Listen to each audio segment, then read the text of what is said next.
Good morning students.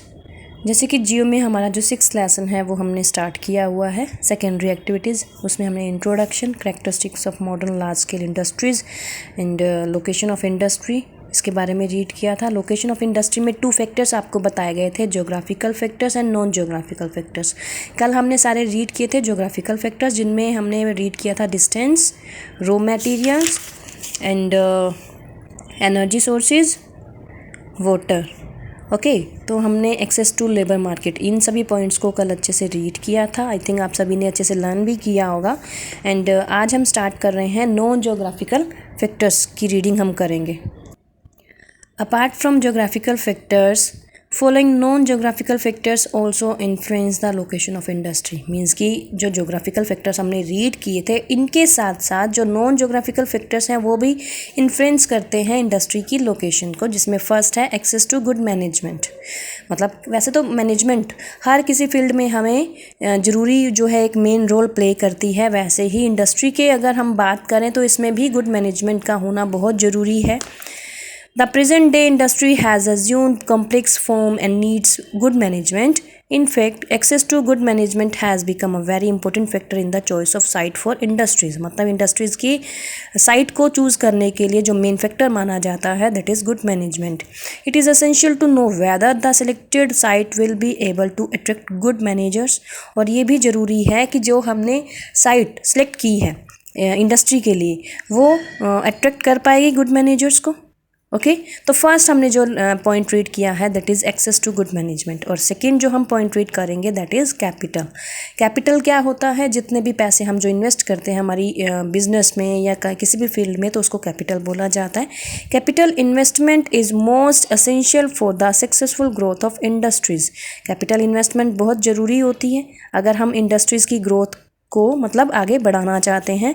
Large sums of money are required for setting the factory, purchasing machinery and raw material and for paying wages to the workers. मतलब हमें पैसा चाहिए होता है। क्यों पैसा चाहिए होता है? क्योंकि हमने जो बिज़नेस स्टार्ट किया है या इंडस्ट्री स्टार्ट की है, उसमें जो एक्सपेंस होंगे, और वो एक्सपेंस किससे रिलेटेड होंगे? फैक्ट्री को सेट करने में, मशीनरी परचेज करने में, रॉ मटेरियल लेने में, या जितने भी वर्कर्स हमने लगाए हुए हैं उनकी मजदूरी, जिसे हम वेजेस कहते हैं, वो देने में।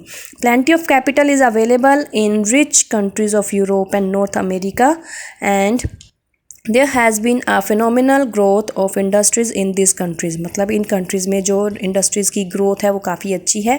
Contrary to this, most countries of Asia, Africa and South America are poor and cannot make much capital investment. मतलब जो हमने अभी रीड की Asia, Africa and south America, यहाँ पर जो कैपिटल इन्वेस्टमेंट है वो काफ़ी कम होती है। Consequently, industries are in a backward state in these countries. However, with the development of banking services and foreign direct investment, money capital has become more mobile. मतलब money capital जो है वो ज़रूरी है। अगर आप कोई भी बिजनेस स्टार्ट करना चाहते हो, किसी फील्ड में भी इन्वेस्टमेंट करना चाहते हो, तो उसके लिए आपके पास कैपिटल होनी ज़रूरी है। जितना आप इन्वेस्ट करोगे उसके हिसाब से आप प्रॉफिट जो है अपना सोच सकते हो। अगर आपने अगर इन्वेस्टमेंट ही कम की है तो उसका प्रॉफिट भी कम होगा। ओके, उसके बाद है government policies. Non geographical factor में थर्ड पॉइंट जो है गवर्नमेंट पॉलिसीज़ है। Government policy of any country can greatly affect its industrial growth. Government policies भी काफ़ी अफेक्ट करती है इंडस्ट्रियल ग्रोथ को। If the government of a country nationalises industries, then the foreign companies do not set up industries there. On the contrary, if the government encourages industry by giving tax rebates, subsidies and other incentives, then the industries are bound to grow. मतलब government policies पर ही depend करता है कि हमारी जो industries हैं वो कितनी ग्रो करेंगी। अगर गवर्नमेंट पॉलिसीज़ ऐसी हों जिससे इंडस्ट्रीज़ जो हैं वो बाहर की जो इंडस्ट्रीज़ हैं वो हमारे इंडिया में नहीं आ पाएँ, या इंडिया की जो इंडस्ट्रीज़ हैं वो बाहर ट्रेड नहीं कर पाएँ, तो इससे क्या होगा? जो इंडस्ट्रीज़ हैं वो अपना प्रोडक्शन वगैरह उतना ही लिमिटेड ही कर पाएंगी। बट अगर जो हमारी गवर्नमेंट पॉलिसीज़ हैं वो हमारे फेवर में हैं, जो इंसेंटिव्स देती हैं या सब्सिडीज़ वगैरह देती हैं, जिससे जो दूसरी कंपनीज़ हैं वो हमारे कंट्री में आने के लिए अट्रैक्ट होंगी, तो इससे जो हमारा इंडस्ट्रीज़ हैं या हमारा ट्रेड है वो क्या करेगा? ग्रो करेगा। Many countries impose import taxes to encourage domestic industries. Economic and social considerations are important factors influencing the government decision. मतलब काफ़ी सारी कंट्रीज़ क्या करती हैं? इम्पोज थोप देती हैं क्या? इम्पोर्ट टैक्सेस जिन्हें मतलब इंपोर्ट करने पर टैक्सेस पे करने होते हैं ताकि जो डोमेस्टिक इंडस्ट्रीज़ हैं वो इंकरेज हो सके, जो हमारी घरेलू इंडस्ट्रीज़ हैं, लोकल इंडस्ट्रीज़ हैं, वो इंकरेज हो सके। Economic and social considerations are important factors, मतलब ये भी इंपॉर्टेंट फैक्टर्स माने जाते हैं, इकोनॉमिक और सोशल कंसिडरेशंस इन्फ्लुएंसिंग, जो प्रभावित करते हैं किसको, गवर्नमेंट डिसीजन को। It is the duty of a government to ensure that the countries resources are use to the best advantages and that there are no great inequalities in the distribution of wealth. Government की जो country की जो government होती है उसी को ये ensure करना पड़ता है कि जो वेल्थ है वो इक्वली डिस्ट्रीब्यूट की गई हो।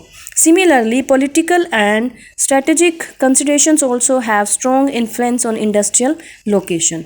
In order to reduce regional imbalances, many countries and regions demarcate certain areas for location of industries. It means जो नॉन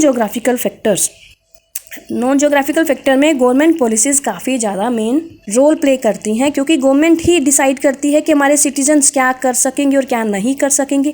अब जैसे कई बार क्या होता है कि जो गवर्नमेंट है वो अगर चाहे कि बाहर से कोई सामान हमारे यहाँ ज़्यादा नहीं आना चाहिए तो वो क्या करती हैं, टैक्सेस लगा देती हैं, जिससे जो बाहर की इंडस्ट्रीज़ हैं वो बाउंड हो जाएंगी कि हमें पहले टैक्सेस पे करना पड़ेगा, जिससे हमारा जो प्रॉफिट है वो कम हो जाएगा। तो इससे क्या हो जाएगा, ट्रेड, जो बाहर की इंडस्ट्रीज़ का जो ट्रेड जिसकी वजह से वो लिंक है वो कम हो जाएगा।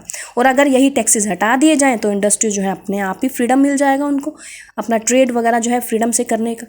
उसके बाद है environment. Congenial environment is very essential for location of industry. Industry do not grow in unfavorable environment and sometimes they tend to shift to more favorable environments. मतलब कोई भी अगर चाहे बिजनेस है या कोई भी इंडस्ट्री है, फैक्ट्री है, वो हमेशा वहीं वर्क करेगी जहाँ पर उसके लिए जो एनवायरनमेंट है वो फेवरेबल है, अनफेवरेबल नहीं है। For example in the USA the aircraft industry has move to the south western part of the industry because of climatic advantage. मतलब इसमें एग्जाम्पल के लिए बताया गया कि जो USA में एयरक्राफ्ट इंडस्ट्री थी उन्होंने मूव कर लिया, शिफ्ट हो गए कहाँ पर, साउथ वेस्टर्न पार्ट में, क्योंकि वहाँ पर जो क्लाइमेटिक एडवांटेज उन्हें मिली due to warm climate, hanger heating cost are less in this region. मतलब वार्म क्लाइमेट की वजह से हैंगर हीटिंग जो कॉस्ट थी, लागत थी, वो कम थी। कहाँ पर, साउथ वेस्टर्न पार्ट में। ओके, ये था 4th point, that is environment. 5th point, that is industrial inertia. Many industries remain at a particular location even after the disappearance of initial advantages. Availability of infrastructure facilities such as transport and services and mobile physical capital such as building encourage inertia and new industries are attracted. मतलब काफ़ी सारी जो industries हैं वो एक particular location पर ही रहती हैं, चाहे वहाँ पर थोड़ा सा एडवांटेज जो है वो कम हो जाए, क्योंकि वहाँ पर availability of infrastructure facilities, infrastructure जो फैसिलिटीज़ हैं वो अवेलेबल हो जाती हैं, जैसे कि ट्रांसपोर्ट है या सर्विसेज हैं या फिर फिजिकल कैपिटल वगैरह है या बिल्डिंग इंकरेज इनर्शिया है। उसके बाद some industries are location leaders either because they provide raw materials from other industries और because they require specialist firms to supply parts. Industrial inertia में यही प्लेसेस के बारे में बताया गया है कि जो कुछ इंडस्ट्रीज़ हैं वो लोकेशन लीडर्स होती हैं, वो अकॉर्डिंग टू लोकेशन जो है सेटअप करती हैं, चाहे वो वहाँ पर रॉ मटेरियल प्रोवाइड हो दूसरी इंडस्ट्रीज से या फिर जितने भी स्पेशलिस्ट हैं उस फार्म्स के वो वहाँ पर अवेलेबल हों। इट मीन्स यहाँ पर अभी तक जो हमने रीड किया है नॉन जोग्राफिकल फैक्टर, जिसमें गुड मैनेजमेंट आती है, कैपिटल आती है, गवर्नमेंट पॉलिसीज़ हैं, एनवायरनमेंट है, इंडस्ट्रियल इनर्शिया है। क्लियर? तो कल हमने पहले जोग्राफिकल फैक्टर्स के बारे में रीड किया था, आज हमने नॉन जोग्राफिकल फैक्टर्स के बारे में रीड किया है। उसके बाद एक छोटा सा टॉपिक है, दैट इज़ ह्यूमन फैक्टर।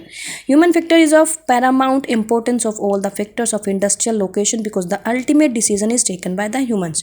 हम जितने भी जोग्राफिकल फैक्टर्स या नॉन जोग्राफिकल फैक्टर्स के बारे में रीड कर लें, बट मेन जो फैक्टर है वो है ह्यूमन फैक्टर, क्योंकि जो मेन डिसीजन लेना होता है वो इन्हीं ने ही लेना होता है। Their personal choices has influence location decision, और उन्हीं की पर्सनल चॉइस पर ही डिसीजन लिया जाता है।